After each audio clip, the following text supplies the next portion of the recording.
Good evening. My name is Bruce Montgomery, and you're joining on this edition of Technology Access Television. Happy New Year and Happy New You. Yes, we've been doing this show, Technology Access Television, for over 15 years, and I'm delighted to be around for this new year, 2014, talking about science, talking about innovation, talking about entrepreneurship in ways that I hope is making it practical for you to derive some benefit out of our conversations. I try to bring you people that are doing things, not what they've already done, but what they're still doing and going to do, so that you can connect and engage and get something that would be practical and useful in your daily life, in your family, in your community. And of course, I believe and am a great evangelist for technology adoption and inclusion, believing when I started this show these many years ago, the idea of computers and software and everything, people thought that was a strange conversation to be having. Now, they're in your shirt pocket. You know, your mobile phone is a computer. They're everywhere. And yet, the doors of opportunity have yet to fully open for everyone to get involved in this area as it relates to economic opportunity, job opportunity, academic opportunity. And so I like to always talk about how to get involved and get on the train that is yet to leave the station, so that we may prosper and we may engage with these opportunities in ways that we can get our hands around and do ourselves and our community, our children, the people we care about, some good. And to that end, it's always somewhere along the line you've got to talk about education. Nothing is available to you in this life if you don't open your mind to a new idea, if you don't open your mind to receiving new ideas and being exposed. You know, I had a great experience many years ago of meeting someone from MIT. And he told me a story. He said, you know, when I graduated from MIT, none of this stuff was around that's around today. So you may be all impressed that I have a doctorate or something from MIT, but you know, that was in the 60s, that was in the 70s. It's a whole new ball game. And it's all about lifelong learning. Whatever your pedigree is, it's what have you done for me lately to put your arms around these new opportunities. And so today, the folks that I'm meeting with and we're going to talk to here today are people who are committed to making science, technology, engineering, and math education available to people without any kind of strings attached. Anyone who recognizes the value of this high-powered opportunity to be involved as an innovator, as a critical thinker, that should be a part of all education, not just people that are going to a technical school per se. And they're doing that with this organization called Concept Schools.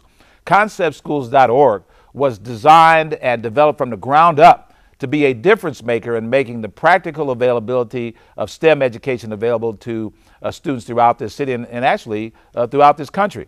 And I'm delighted that they've been able to, two individuals that I know are here today to engage us in a lively conversation about what Concept Schools is currently doing in Chicago and what they plan on doing in Chicago in this year and years to come. My guest today is Regina Armour, who is the Director of Academic Activity and Community Outreach and Engagement. Regina, thank you for joining me. And Salim Yukan, who is the Vice President of this organization and was a former principal in one of the Concept Schools. Is that right? Yes, Bruce. And we want to thank you on behalf of our organization and our students for inviting us to your program. We are delighted to be here and delighted to talk about a very important topic. Okay. Like you said, the STEM. Now, STEM is a buzzword that has caught a fire here in the last couple of years, and you hear people, everybody throws around that term, but I want to break that down a little bit.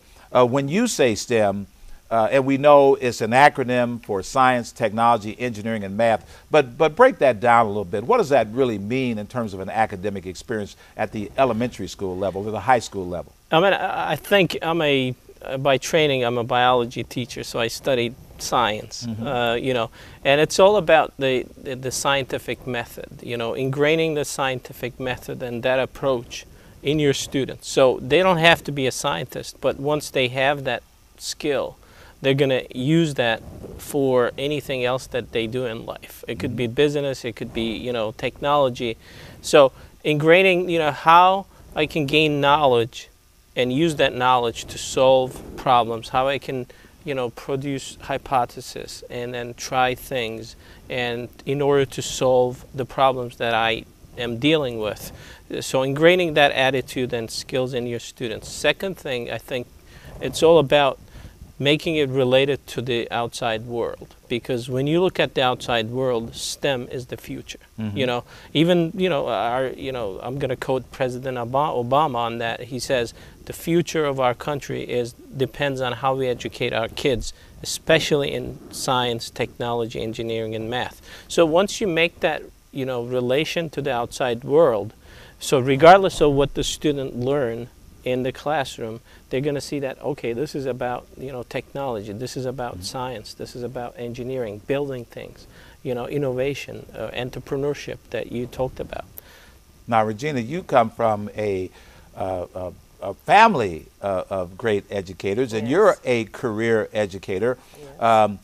You probably have a lot of deep opinions about all of a sudden the popularity, but you, of course, know that critical thinking and problem solving is supposed to be a part of a good academic curriculum anyway. So is STEM doing anything special or different now that everybody recognizes this is in fact so critical?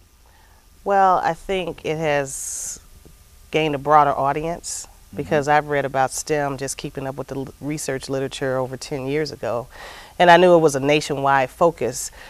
But now I'm glad to be a part of a body of work where we're actually going into historically under-resourced communities where students don't have access to this type of curriculum.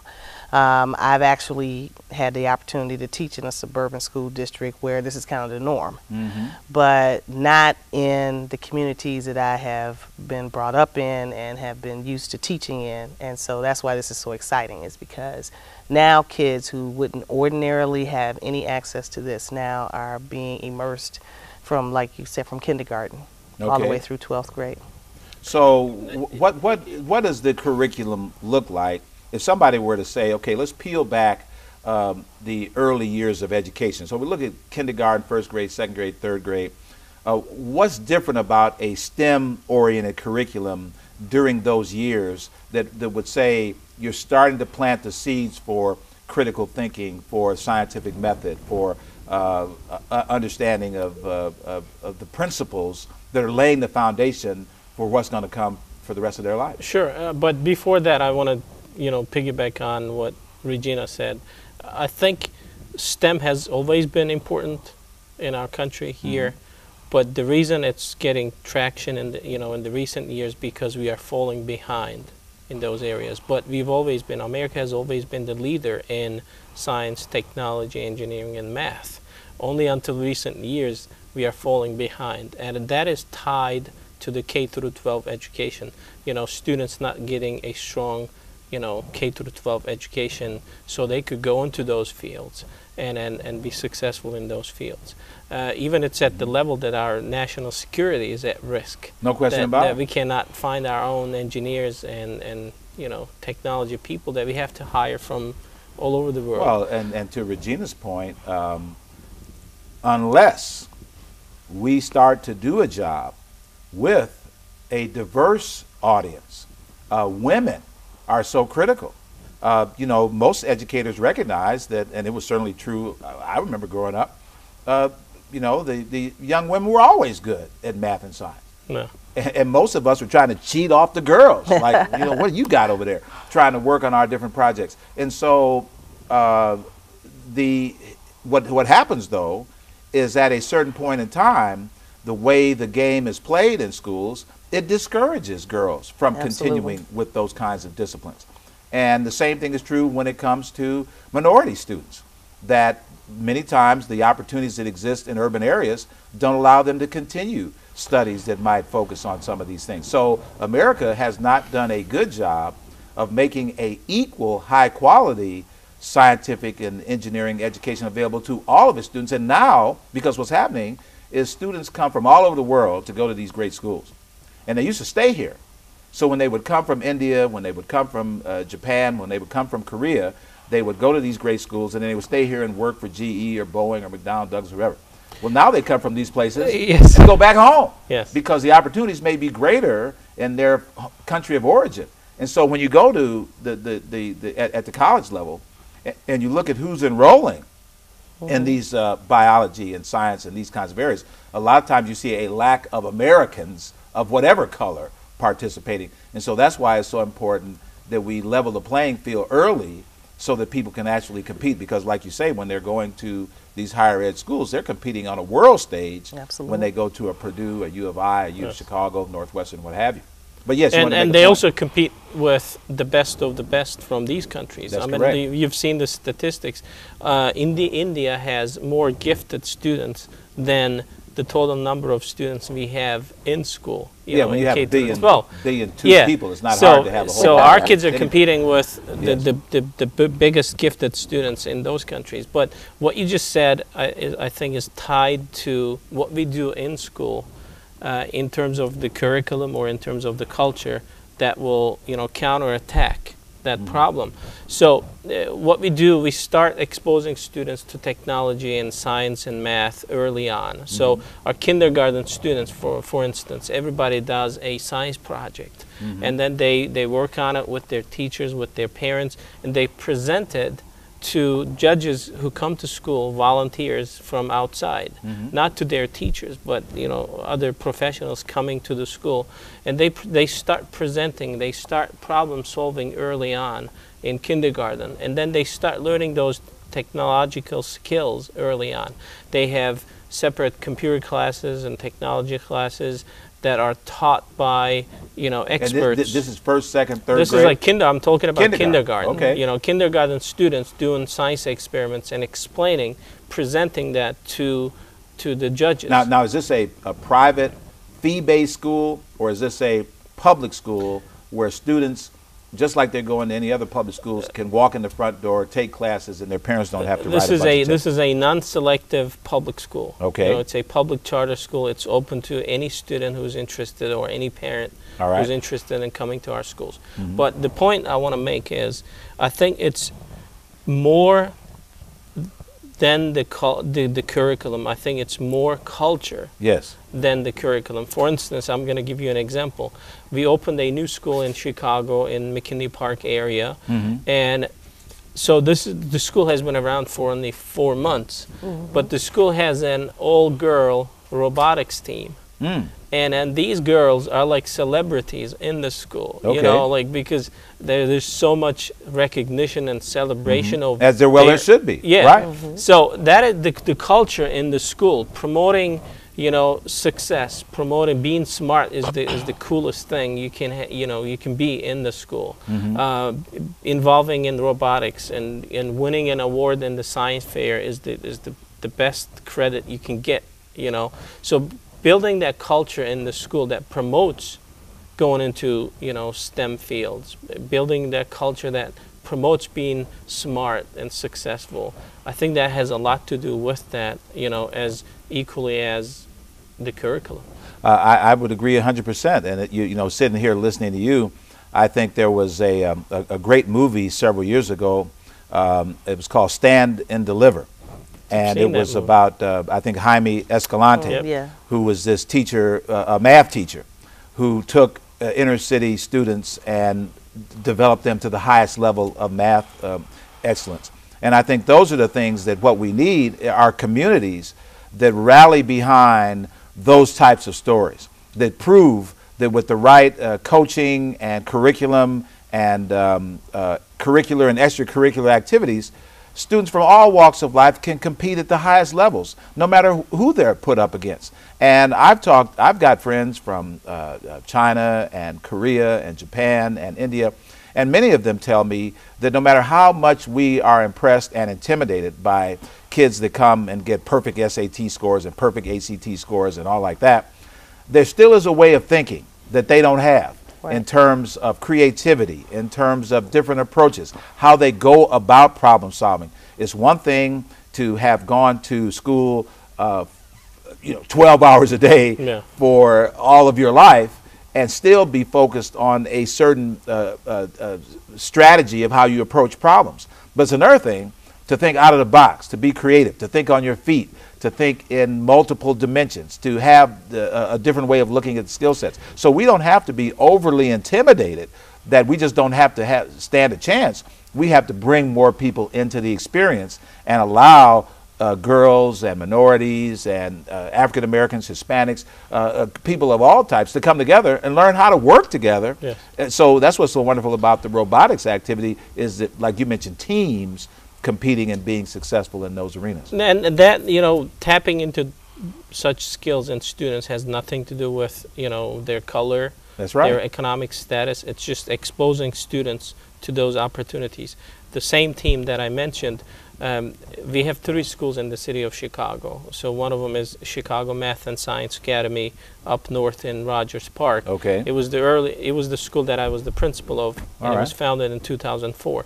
For the last 2 years, the school has been hosting a regional FTC, which is a robotics competition.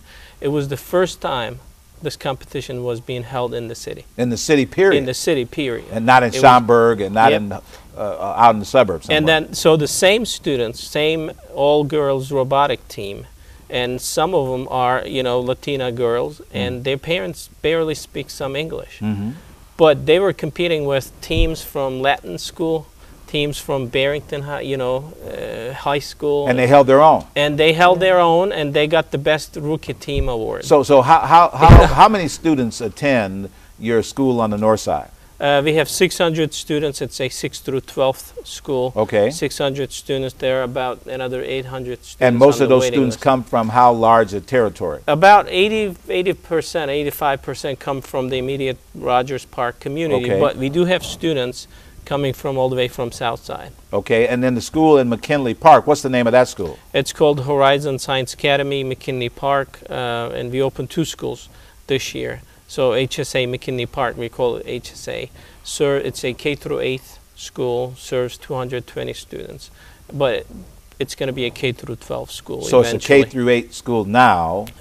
And you say you have 2 schools in McKinley Park? 1 school in McKinley Park, one school in North Austin. In North Austin. Yeah, and is that operating now? Yes, it's a K through 5 school. A K through 5 school. And how many students are in that now? 280 students. And then you add a year? We add 1 grade each year to Okay. become a K through 12 campus gradually. So within 5 years, this school will have 730 students in K through 12 on a campus. So this is a school where if a family lives in the community and stays in that community, that their child could go from kindergarten all the way through 12th grade. Yep. Yes. Now, is that unusual in Chicago? Are there, I don't know about a lot of schools where somebody could go from kindergarten to high school. That sounds kind of new. I don't know if it's new, but I think that it comes as a great relief to families. Okay. Because now they don't have to say, well, okay, now I need to find a middle school, and is the school going to have the same rigor? Is it going to have the same culture? Or now I have to find a high school.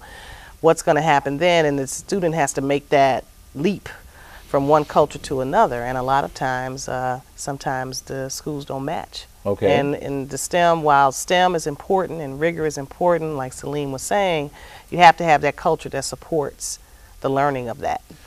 Because if students don't think of themselves as academics or think of themselves as scholarly, then you can have all the rigor you want, they won't respond.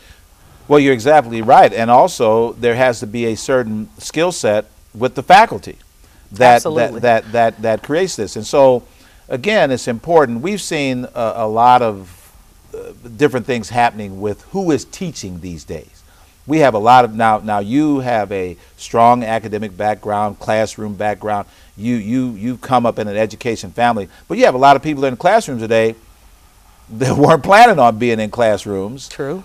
Maybe did not take, this, but now they find themselves because of this program or that program to all of a sudden now they're in a education setting.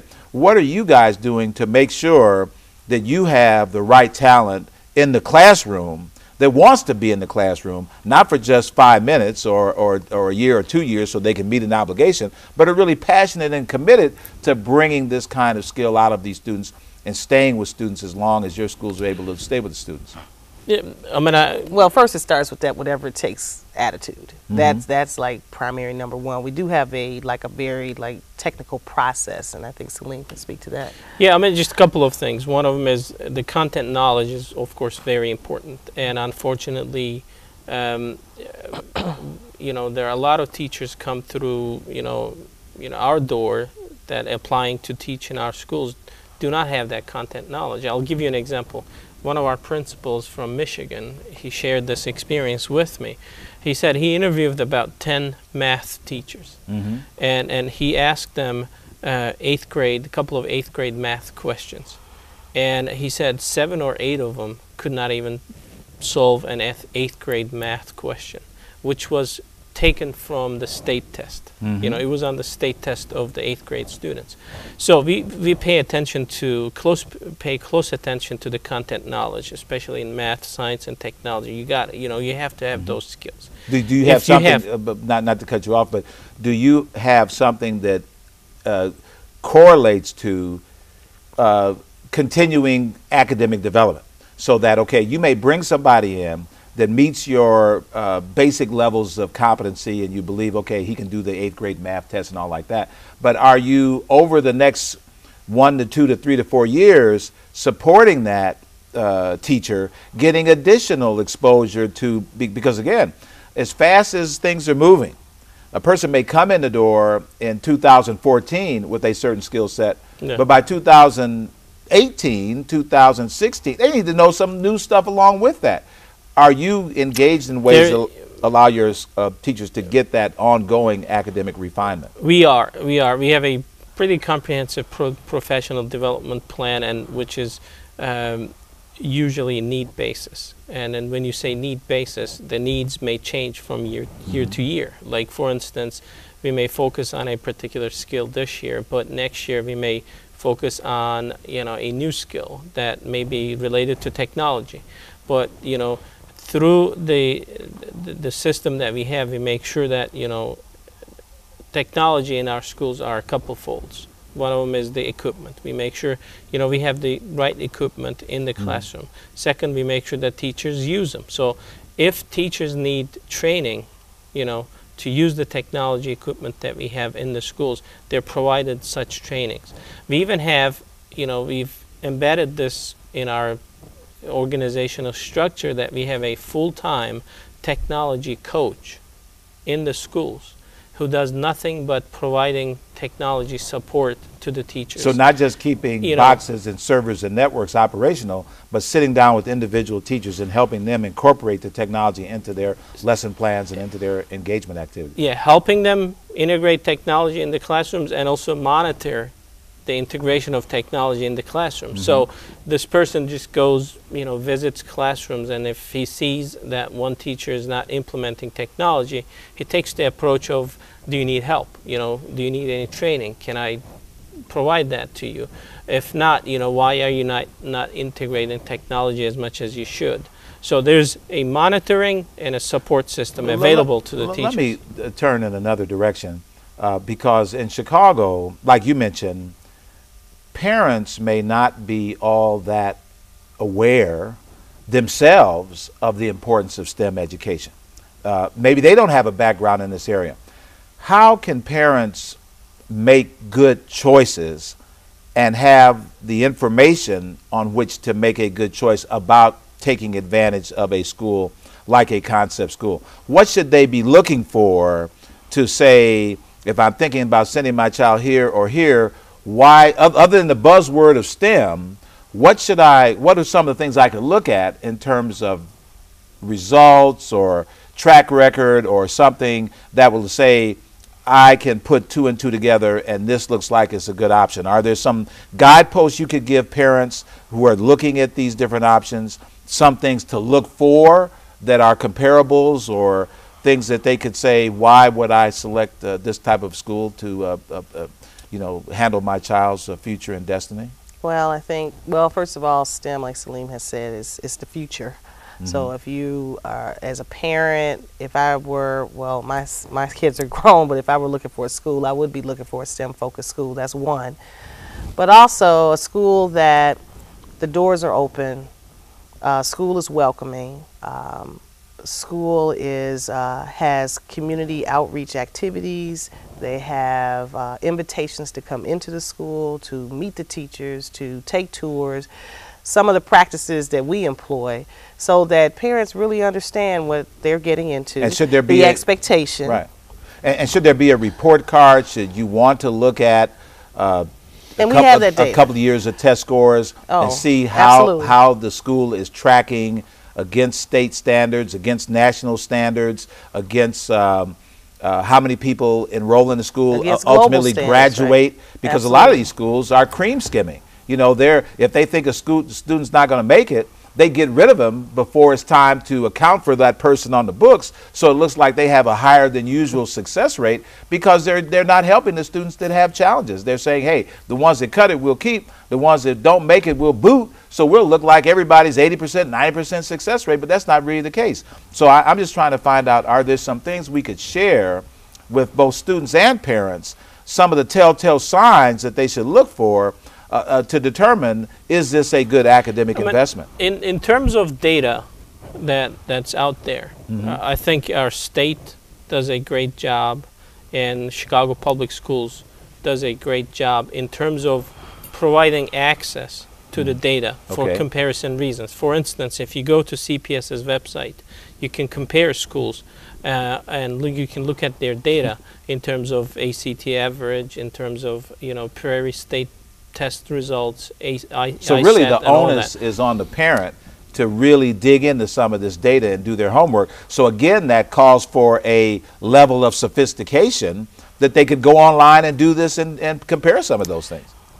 It is, you know, to a certain extent, it is on the parents. But schools like us, we spend so much time in the community, informational meetings, you know, organizing, you know, different activities to be able to reach out to everybody in the community and inform them, answer their questions about, you know, what's going on, what type of school this is. So that helps the parents tremendously. But the point that I wanted to make is, because unfortunately, you know, anything related to the success of the school is only test scores, and that's the only data out there, you know, like the graduation rate, and they don't really picture, you know, the school, what else goes on in the school. I mean, I've had students myself when I was a teacher and when I was a principal, and we still have those students. You know, they may be in the robotics team, they may be the best child in the robotics team, but they may not be a good test taker. Right. You know, so their test results may not be at par with what they're able to do with their hands and how creative they are in designing things.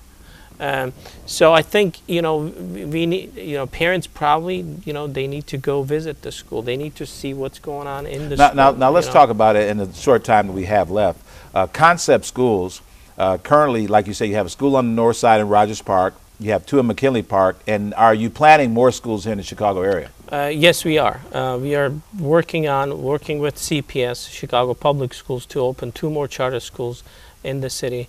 One of them will be in the greater Chatham area, and the other one is going to be in the Chicago Lawn area. And Regina, I would ask you, are you guys looking to create relationships with employers, with institutions of higher education? Absolutely. So that this becomes a collective. No one group can handle this by themselves, but they need to be a part of that kind of experience. So is that the kind of thing you're doing, reaching out to industry, to higher education, to community-based organizations to be a part of this experience? Yes, it's parents, it's community residents, it's organizations that support this learning, it is higher education, it's business community, it's everyone to form that web of support and collective, like you said.